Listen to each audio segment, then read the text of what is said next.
R&B Money. We got a call, be like, yo, y'all got a placement on Game's album. Okay. Y'all don't know 50 is on the record? Nothing. What beat it was. Oh, they're like, yo, y'all got a placement. Give us your attorney, blah, blah, blah. I heard Dre like, yo, we got a placement on this Game album. Dre's like, oh, word, that's what's up, blah, blah, blah. I didn't even know what beat it was. A week and a half later, I'm in the car, and I hear the damn song. You hate it or love it on the radio. On the radio, dog. I called Dre. So now I know the beat. The beat it is. I'm like, yo, Dre. This is on the radio. So they've done the business for it, everything. No business.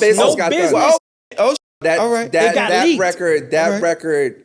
Remember the story I told you about going to $15,000 a beat because of Joe?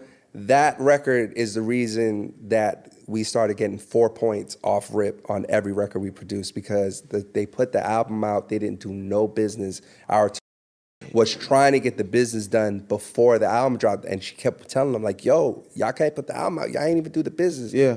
This came out. She's like, okay, now I'm going to get you. Yeah. 4 points. 40,000. Like what happened was the song got leaked. You know what I'm saying? And before that, right when the album dropped, the song was already doing 1,200 spins a week. Smash. It was out of here because there's remember the original single was Dreams. Dreams. They had shot a video to it. They had shot a video to it and everything already, so they had to switch gears. But I found out what beat it was on the radio. Oh my God. That's crazy. But of course, it gave us leverage. You know what I'm saying, to handle the business properly. But it was out of here before. It was a life changer because what happened was, and guess what? No one else knew we did the beat. All right, because it don't have the tag either. It didn't have no. It don't have the this is on it. Anything. No one else knew we did the beat. So we in LA at Marvin Gaye's studio because Mary J. Blige wants to work with us because of Hate It or Love It. She's like, I gotta work with did Hate It or Love It. But mind you, back to the point about the tension. The first time I heard the record was in the back seat of an Escalade with Fat Joe in the front seat and his manager at the time. And they're playing the record like crazy. Meanwhile, Joe Crack and 50 Cent hate each other, and I'm in the back seat like this, and is looking at me. I didn't know. And they're like, yo, and Joe loves us so much. You know what I'm saying? But Joe got a lot of street guys with him, and all of them, fuck this. Hey, yo, Crack, yo. So it's hard to celebrate your biggest record ever, right? Shit. But it's all love. It's all love. You know what I'm saying? It's called family business. You know what I mean? It's family. That's why we family. So, but no one outside of the circle knew we did the record. So we get called to go to LA to work with Mary. And she's like, yo, I need Hate It to Love It. I need that. That's what I need. Y'all do what y'all need to do. And I think Sean Garrett was the writer in the studio at that time. And me and Cool was just playing beats. And we really didn't catch any chemistry with Sean that day in that session. Like nothing really came of it. So we go, now we're in Atlanta because Jeezy wants to work with us because he wants to work with the guys who did the New York beat. And he's like, yo, that synthesizer sound that y'all got in that New York.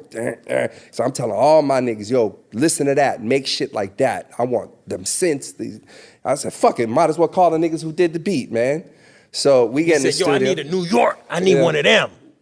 I need one of them vibes. So we go over there and, you know, as producers at that time, we never wanted to repeat the sauce. Like we were so hell-bent on creating a new sound, like, you know what I'm saying? So Jeezy's telling us to our face, give me New York. Give me that. And me and Cool are doing everything but New York. Yeah. Horn records, sample records. We've all been there. You know what I'm saying? We didn't know, like, yo, these are, remember, we got 2 hits simultaneously. Right, y'all don't know how this shit We didn't know how to, yo, run it up. Let's use the same sauce recipe. We ain't know, right? So we telling the nigga, yo, you know we did that Hate It or Love It record. He's like, what? And we like, yeah, we did the Hate It or Love It record. He's like, man, I ain't know y'all niggas did that shit, man. That shit is smash, nigga.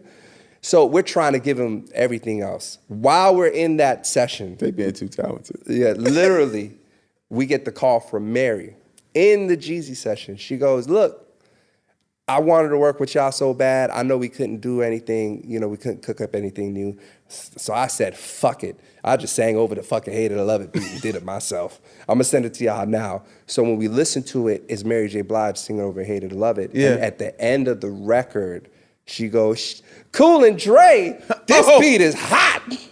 And when that remix came out, it was game over because we were still, the only recognition we were getting for as producers was the New York record, and the New York, that was a hit. Yeah. So then when the Mary remix came out, I said, Cool and Dre, this beat is hot. Niggas was like, okay, hold up.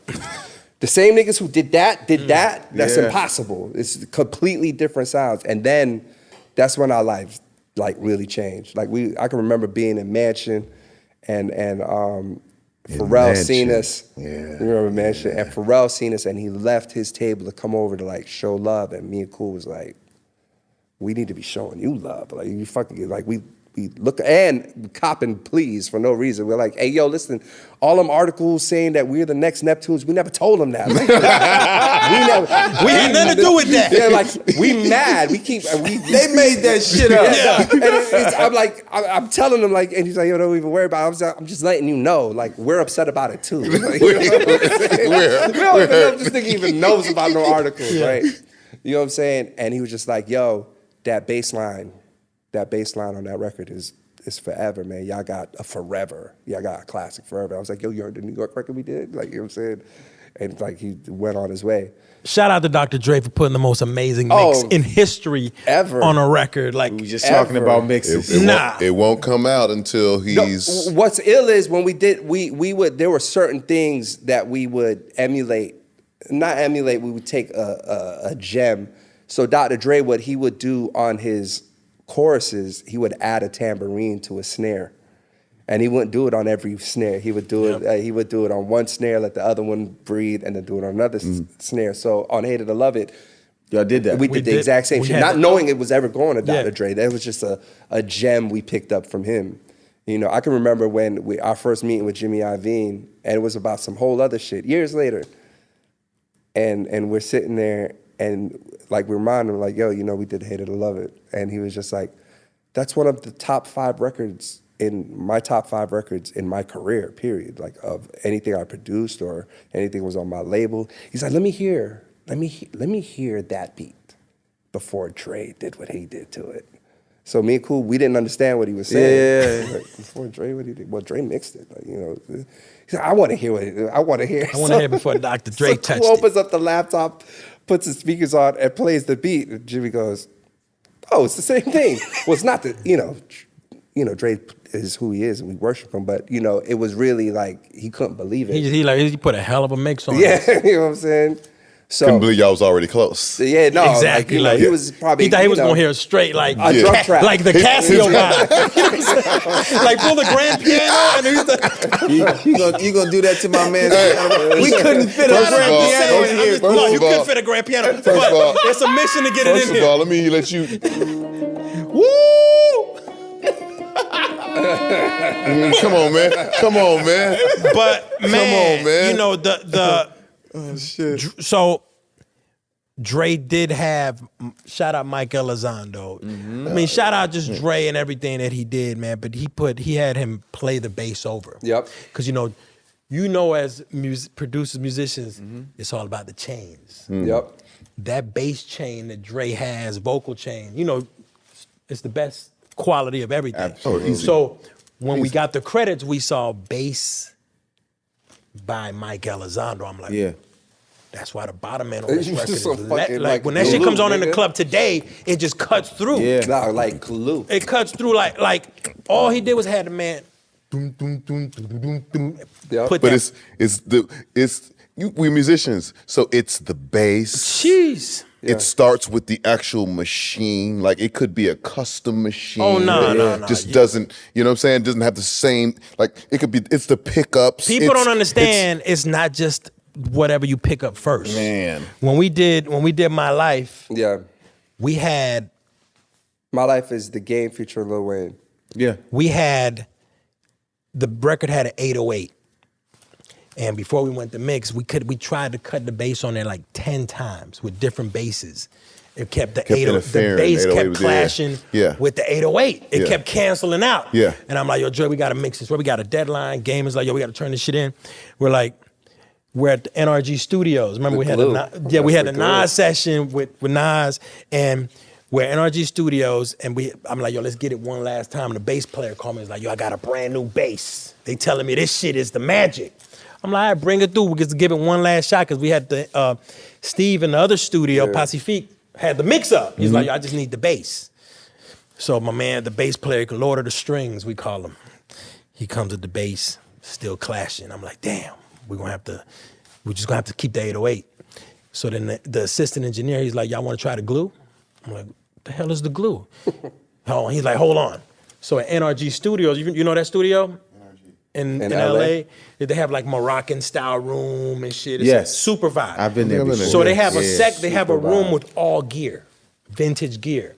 So this guy walks in, opens this shit up, and it's a P-bass Fender from 1959.